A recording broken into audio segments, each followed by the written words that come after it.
नाजरीन, अवामी न्यूज़ में खबरुनि जो सिलसिलो जारी है। अवांखे बेड़ा सिटी का ख़बर ॾींदा त बेड़ा सिटी में क़दीमी दरगाह सखी अब्दुल सत्तार शाह जे सालियाने उर्स जी तक़रीब मुल्क में हलंदड़ लॉकडाउन सबबि दरगाह जे मुरीदनि ऐं अक़ीदतमंदनि पारां सादगी सां मल्हाई वई। उर्स जी तक़रीब जो आगाज़ दरगाह जे मुतवली फ़क़ीर ग़ुलाम मुर्तज़ा कलोड़ो ऐं फ़क़ीर असदुल्ला कलोड़ो ऐं ॿियनि पारां चादर चाढ़ाए कयो वियो। हिन हवाले सां वधीक तफ़सील बेड़ा सिटी में अली हैदर कलोड़ो जी हिन रिपोर्ट में। जी नाज़रीन, सिंध समेत पूरे पाकिस्तान में जेको अवाम मुतासिर थियो आहे कोरोना वायरस जे, उन में घणो अक्सर करे जेके सिंध जा दरगाहूं आहिनि उहे घणियूं मुतासिर थियूं आहिनि। इन में सिंध जा अक्सर करे दरगाह साईं कलंदर लाल शहबाज़ आहे, भिटाई सरकार आहे। इन में तमामु जेके मशहूरु दरगाहूं आहिनि, मतिलबु उन्हनि सां गॾु हिकिड़ी बिजा सिटी में मेन दरगाह क़दीमी आहे जेके तक़रीबन 50-60 साल थी विया आहिनि। दरगाह खे क़दीमी दरगाह आहे, उहा घणो मुतासिर थी आहे। उनजो उर्स मुबारक हूंदो आहे, लाल साईं जी जेकी आख़िरी तारीख़ूं हूंदियूं आहिनि उते इख़्तिताम थींदो आहे। हिते लाल साईं जो जेको उर्स मुबारक हूंदो आहे, हिते दस्तार बंदी थींदी आहे। जेके सिंध जे कुंड कुर्चनि मां जेके आहिनि उहे इन्हनि जा मुरीद फ़क़ीर जेके आहिनि उहे शरीक थींदा आहिनि। अचो त असां उन्हनि खां पुछूं अॼु उनजो तारीख़ आहे, दस्तार बंदी जो हिकिड़ो ॾींहुं मल्हाए पियो वञे।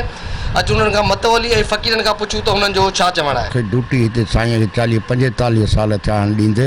हर साल शोभान खे 21 तारीख़ साईं अॻे असां दस्तार मुबारक नई कंदा आहियूं ऐं उर्स मल्हाईंदा आहियूं, जंहिंमें मुरीद ख़ादमी सभु साईं जा हिते गॾु थींदा आहिनि, ड्यूटी ॾींदा आहिनि, दुआऊं घुरंदा आहिनि, नातूं थींदियूं आहिनि ऐं असां हर साल पंहिंजे धाम धूम सां हिन चकर सां कोरोना वायरस जेका इहा बीमारी आहे इन जे करे हुकूमत जो बि ऐलान हो, असां इन करे सादगी में मल्हाई आहे। अलाह जो हबीब कंदो, हिननि जे दुआनि सां कंदो त इहा कोरोना वायरस जेका आहे वबा ख़तमु थी वेंदी। पोइ इंशाअल्लाह त पोइ पूरे धाम धूम सां असां साईं जी दस्तार मुबारक इंशाअल्लाह आईंदे साल मल्हाईंदासीं पंहिंजी ख़ुशियुनि सां। असां जेको सरकार सतार साईं बादशाह जो उर्स मुबारक मल्हाईंदा आहियूं, इन साल तमामु सादगी सां कलंदर लाल शहबाज़ रहमतुल्लाह अलैह जे खां पोइ सरकार सैयद सतार साईं बादशाह जो बिरिया सिटी में असां तमामु धाम धूम सां उर्स मुबारक मल्हाईंदा आहियूं। जेको हिन साल वायरस जे सबब जे करे असां फ़क़ीरनि दरवेशनि खे काफ़ी दोस्तनि खे दावतूं न ॾेई सघिया आहियूं ऐं न को उन्हनि खे असां शरीक करे सघिया आहियूं। ख़ुसूसन ख़ासि असांजा महिमान हज़रात जेकी बि आहिनि सरकार जा मुरीद, उहे काफ़ी दोस्त कोन अची चुका आहिनि हिन वबा जे करे। वबा बीमारी जे करे जेको गवर्नमेंट ऐलान कयो आहे, असां सादगीअ सां इहो उर्स मुबारक मल्हाईंदा त हर साल लाल जी 21 ॾींहुं 22 राति साईं ते ताजपोशी थींदी आहे।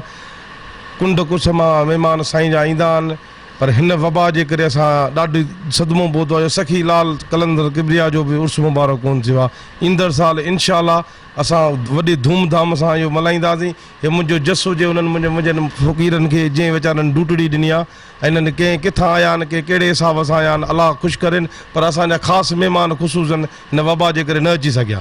ईंदड़ साल इनशाअल्लाह वॾे धूमधाम सां इहो जशन साईं जो कंदासीं। अलाह जो ज़िक्र कनि ऐं अलाह जे प्यारनि वटि हाज़िरी भरनि, जंहिंजे सदके अलाह ऐं अलाह जो हबीब कंदो त असां तां हीअ मुसीबत माफ़ थी वेंदी। रब करीम जे तरफ़ां घणे खां घणो अलाह जो ज़िक्र कयो, नमाज़ पढ़ो ऐं अलाह जे ज़िक्र में टाइम जेको पास थिए, छो त का बि मुसीबत अलाह जी तरफ़ां ईंदी आहे त अलाह जे दरबारनि में महबूब जे सदके ज़िक्र कबो त उनजा बेड़ा पार थी वेंदा।